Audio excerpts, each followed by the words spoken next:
नुकु दो मिटा राक्षस लेका बन बुझाव कुआ उनकुआ मने तो हमेशा बड़ी सोच विचार की तहन कान तकवा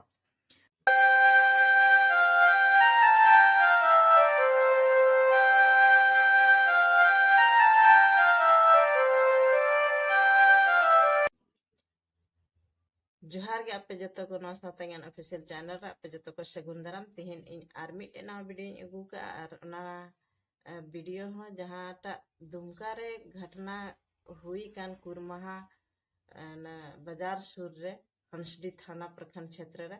तो स्पिनिश गो गोहर साथे तो ओना घटना इदी कते गी इन तिहिना वीडियो हन अगू का तबना लाहाते इन वीडियो जहां डालाव लेदा तो ओना रे दो पुरु बांग ताहे कना मेनते नुई स्पेनिश गोगोहर साथे जहाटा घटना को घटाव किदा उनको दो आबो संथाल कोड़ा को ताहे कना से माने दिकु कोड़ा को ताहे कना तो आबो तिहिन बन बुझाव खान नुकु जहां तिना गे उनी साथे बड़ी को कमी किदा जतो गे हड़ कोड़ा को ताहे कना संथाल कोड़ा को ताहे कना आर संथाल कोड़ा गे नोंकाना कमी को कमी दाड़ेया कना तो आबो बन बुझाव दाड़ेया कना माने मिटन आबो बन मेन खान नुकु दो मिटे हाइवान लेकान हड़ कना को जैसे दरिंदा कना को नुकु दो कोई आको अंदर रे जहाटा बन मेन खा माने इंसानियत गे बनु तको नुकु दो मिटा राक्षस लेका बन बुझाव कुआ उनकुआ मने तो हमेशा बड़ी सोच विचार की तहन कान तको तो नुकु जहां नुकु कोड़ा को लय कुआ जे नुकु 7-8 टी जहां तने को ताहे कना नुकु कोड़ा दो को ढेर ते दो बपलावन कोड़ा कना को और थोड़ा गे बरे पिया गान गे पासे खान दो बाको बपलावा उनका बड़ाय नाम कना और नुकु को कोड़ा जहां नुई स्पेनिश गोगोहर सहाते बड़ी को कमी किदा से उनको गैंगरेप किदेया तो आबो बन बुझे दरकना नुकु को कोड़ा दो माने ओना खन लाहा खन हो नोंकाना कमी को कमी का और नोंकान हेवा कोड़ा कान गया को मेन खा उना दिन खन जहाटा को बड़ी अगू का थेना जहां साथ को बड़ी अगू का थेना तो नुकु दो बाको सदर कान थेना से ओना को एरिया रेन हर दो नुकुआ बखरा को बड़ाई गया मेनते नुकु दो को नोंकान हर कान गया मेनते दो बाको सा चौ कान थेना ओनाते नोंकाना खेल को खेलो कान थेना और तिहिन आबो बन बुझाव दाड़े कान खा नितो नोंडे जहां को बड़ी किदा नोंडे को साना मेनखा नोंडे हो नहय पिया गी को सा चौ कना और बाकी महा बाको सा कना मेनखा नुकु आबो बन बुझाव दाड़े कना मेनते नुकु संथाल कोड़ा नवा संथाल समाज रेन हड़ दो अड़ी कजाक बतर तहन कान थे तमना मेनखा तिहिन बन नेल दाड़े को कना अकाल कान कटी दिमागान हड़ होको जन्म ना जहाटा बन बुझाव दाड़े खा बाको बुझ दाड़ेया कना मेनते सही और गलती कटा कना मी समय रे नोंका ताहे कना जे आबोआ समाज रे दो नोंकान माने बन बुझाव खा नोंकान दरिंदा हड़ दो बको ताहे कना नोंकान हाइवान हड़ दो बको ताहे कना अबो दो जैसे बड़ी कमी लहा रे अड़ी बतर ताहन कान था मेनते इन नवा गलती कमी खान इनको बड़ाई न्या से को जहां लका को साप तनी लिंखा इन सहाते ओका लका को व्यवहार से ओका लिका सजा को इमोnya नहय नवा को बतर ताहन कान थे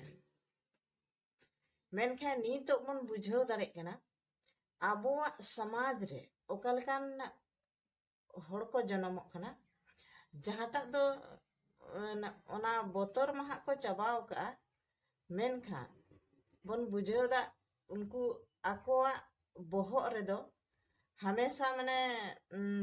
बड़ी सोच विचार की को बजाव का सही सोच विचार दो बांग तो नोंकान हड़ जहाटा हड़ा जिंदगी बको कीमत बको दोहयदा तो नोंकान हड़ दो अबो चिका बन गणो को नंकु जहां तना अबो संथाल समाज रेन कना को से एटा समाज रेन होको तहे को तबे खा मिटन बन बुझे खा नुकु दो दरिंदा नुकु दो मिटन हाइवान नुकु दो nongkan hor kodo mane ika kako do bang jarura jahan leka kate ge mane unku do saja dilaw ko chahi ar nongkan saja emaw ko chahi jahan do bon bujhaw khan nongkana saja ko nyam chahi jahan do ar etak kora ko nongkana kami lahar ko sochaw abo samaj rehon nongkan hor ko paydayna jahata bon bujhaw kha abo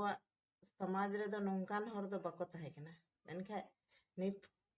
समय रे ओकालकान हर को हुईना आदो ओना बाबन बुझाव दाड़िया कना आखिर ची लेकारे नुंकु नोंकाना कमी को ची का हर नेलते को ची इदा से आको अंदर रेगे नोंकाना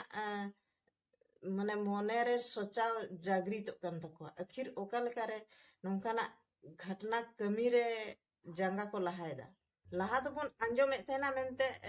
एटा जाति समाज रेन गे नोंकाना कमी रे को फेड़क कान थेना से नोंकाना कमी को कमी थेना जहाय दो जहाय गोगो हर साव से कुड़ी गिद्र बाको नेल सहावे को तायना और नीत माबन नेल दाड़ी केना अबो समाज रे हो नोंकान बड़ी कमी रे को फेड़ना और से को नोंकाना कमी को कमी दाड़िया कना नेल तको पे तिना अबो संथाल कोड़ा अंदर रे हो माने तिना साहस को बुझाव दाड़िया कना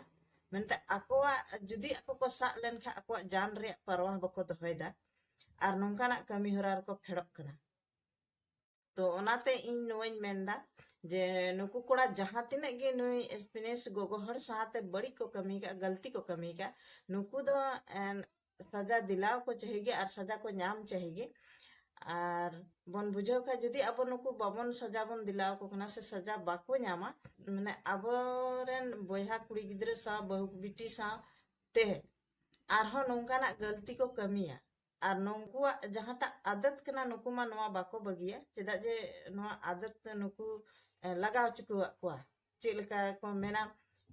थमाखुर जम को ची लिखान ओना बाको बगी दाड़ेया और से पौरे ᱧᱩ को ची लिखान ओना बाको बगी दाड़ेया ओना लका गे नुकु तो नोआ रे को आको लत मिटे मन मेन खा लगावेन तको नोआ दो नुकु बाको चाबा दाड़ेया जुदी नुकु नोआ सजा बाको ᱧᱟᱢᱟ तबे खान नुकु दा आरहन हजुक कान दिन रे नोंकाना घटना को कमी दाड़ेया तो तिहिना वीडियो दा नोंडे गिन मुचे के तबना जुदी आपे वीडियो पे खुशी तबना तबे खा लाइक शेयर कमेंट तबन पे और नोआ सावता ज्ञान ऑफिशियल चैनल रे जुदी आपे पे नवा गिता बन खान दो सब्सक्राइब तबन पे मा तबे खा नित दो जतो को गी मुचे जोहार।